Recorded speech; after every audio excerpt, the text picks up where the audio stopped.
আসসালামু আলাইকুম। আমি এখন আপনাদেরকে Adobe Illustrator এর রোটেট টুল সম্পর্কে আলোচনা করব। রোটেট টুল কিবোর্ডের আর প্রেস করেও আমরা রোটেট টুলে যেতে পারি। তো রোটেট টুলের চিহ্নটা এই যে এইটা। এটাকে গোল চিহ্নর মতো একটা আইকন দেখতে পাবেন ওইটাই। তো রোটেট টুল কিভাবে কাজ করে সেটা আপনাদেরকে আমি এখন দেখাচ্ছি। যেমন আমি একটা শেপ নিলাম।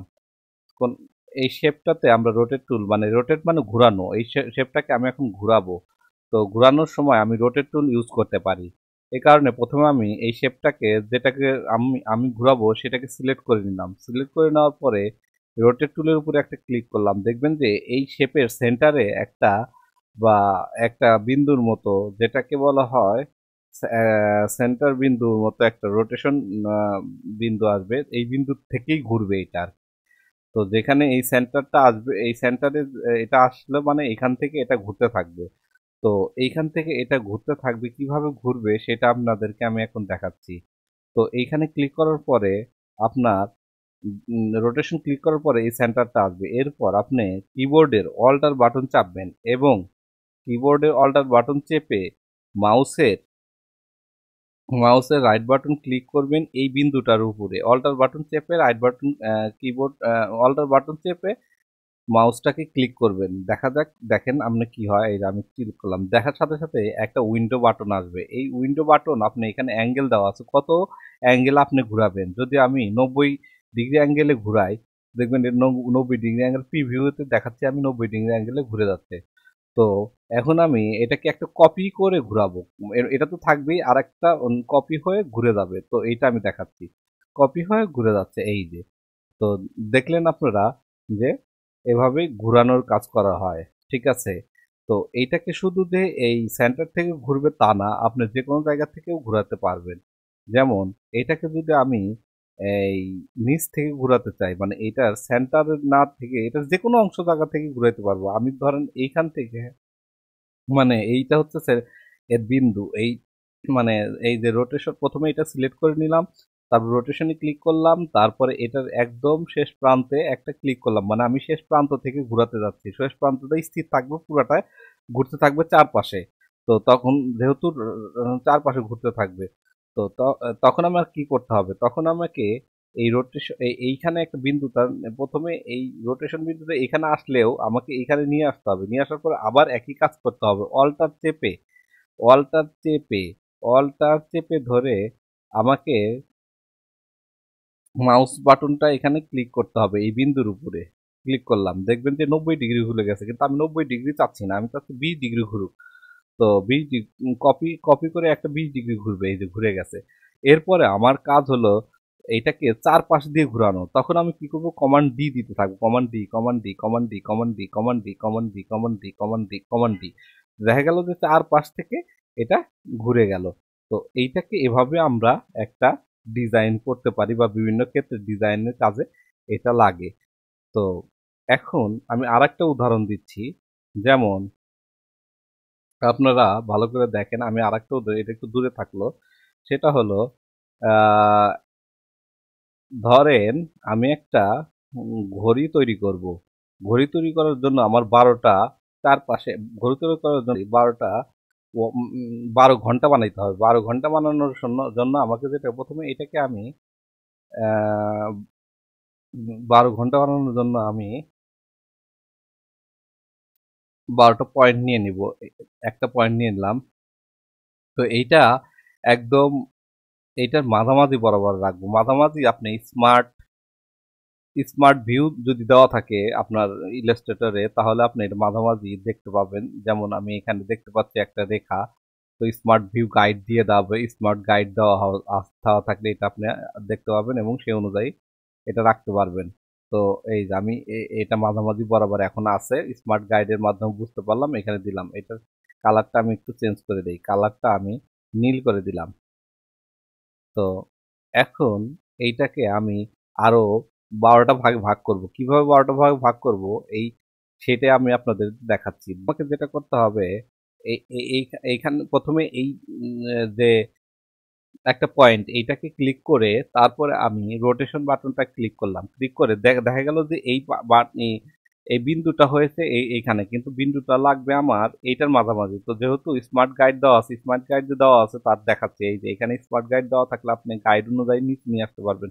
যেমন আমি আর একবার দেখাচ্ছি, প্রথমে এটা সিলেক্ট করলাম, তারপরে এটা দিলাম, তারপর প্রথমে এটা সিলেক্ট করলাম, তারপরে রোটেশনটা দিলাম, তারপর স্মার্ট গাইডটা নিচে নিয়ে আসবো। স্মার্ট গাইডটা এটাকে টেনে ধরে, এটাকে এটাকে টেনে ধরে নিয়ে আসতে পারবেন। এই যে টেনে ধরে নিয়ে আসতে পারবেন। এখন যেহেতু স্মার্ট গাইড দেওয়া আছে, আপনি সেন্টার দেখবেন, সেন্টার লেখাটা থাকবে, তখন আপনি ছেড়ে দিবেন।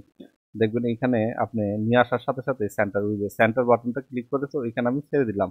তার মানে এটা সেন্টারে এখন চলে আসলো, এই বৃত্তটার সেন্টারে চলে আসলো এই রোটেশন বিন্দুটা।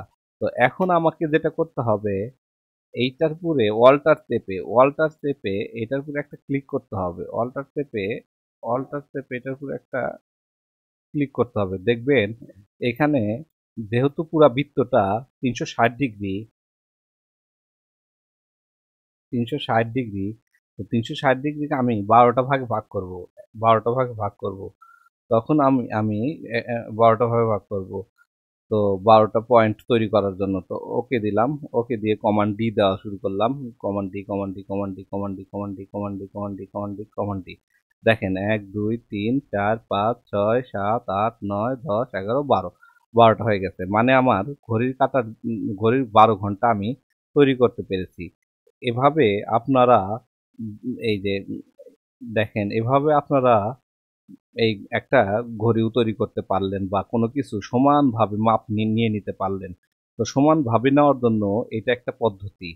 তো আপনারা বিভিন্নভাবে এটা নিতে পারেন। বি- বিভিন্ন বিভিন্ন আপনাদের শুধু যে 12টা ভাগ করবেন তা না, আপনারা 14টা 15টা 20টা 6টা 5টা যে কোনো কিছুতেই নিতে পারবেন। যেমন আমি আপনাদেরকে দেখাচ্ছি, যেমন এখানে আমি আর একটা কিছু তৈরি করে দেখাই। যেমন আমি একটা এই টুলসটা নিলাম, টুলসটা সরি এই শেপটা নিলাম, শেপটা নেওয়ার পরে এই দুইটাকে আমি একটা শেপ তৈরি করি, যে কোনো একটা শেপ তৈরি করি। মার্স, আমি প্রথমে এভারেজে গেলাম, এভারেজে গিয়ে বোথ ওকে করে দিলাম, আর নিচেরটাকে এইরকম কার্ভ করে দিলাম। তো এইটাকে আমি ঘুরাবো, এটাকে আমি আবার নিচ থেকে ঘুরাবো। নিচ থেকে ঘুরানোর জন্য আমাকে যেটা করতে হবে, প্রথমে এটা সিলেক্ট করতে হবে, তারপর রোটেশন বাটনে ক্লিক করতে হবে, তারপরে এইটাকে আমার নিচে নিয়ে আসতে হবে। এইটাকে যেহেতু আমি এখান থেকে ঘুরাবো, তো এইখানে ক্লিক করলাম, তো দেখা গেল এইখানে নিচে চলে আসলো। তো নিচে আসার পরে এখন আমি এটাকে অল্টার বাটন ক্লিক করে অল্টার বাটন ক্লিক করে অল্টার বাটন ক্লিক করে বা আপনি আর একটা জিনিস শিখাই, সেটা হলো যেহেতু এটা নিচে আছেই, শুধুমাত্র অল্টার বাটন চেপে ধরে কিবোর্ডের কিবোর্ড অল্টার বাটন চেপে ধরে মাউসকে ড্রাগ করে আপনি হাত দিয়েও নড়াইতে সহায়তা, এইদিকে নড়াইতে পারবেন, এদিকেও নড়াইতে পারবেন, আপনার যেদিকে খুশি। আমি এইদিকে নড়ালাম, নড়াই এত দূর দিলাম, নড়াইয়ে তখন এখানে রাখলাম, একটা কপি হয়ে আরেকটা হয়ে গেল।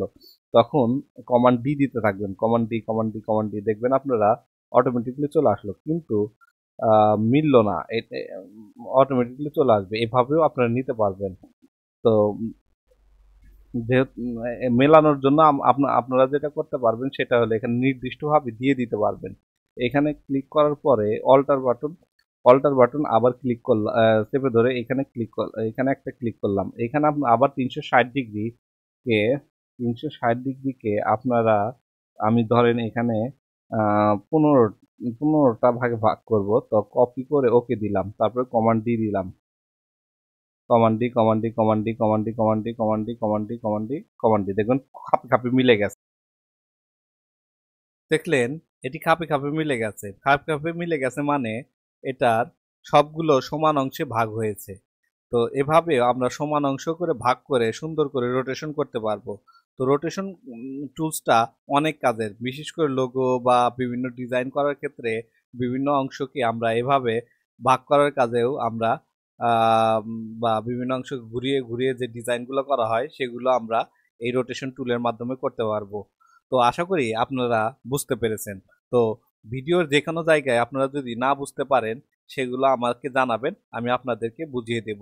রোটেশন টুলের আরো বিস্তারিত আলোচনা করব। সবাইকে ধন্যবাদ।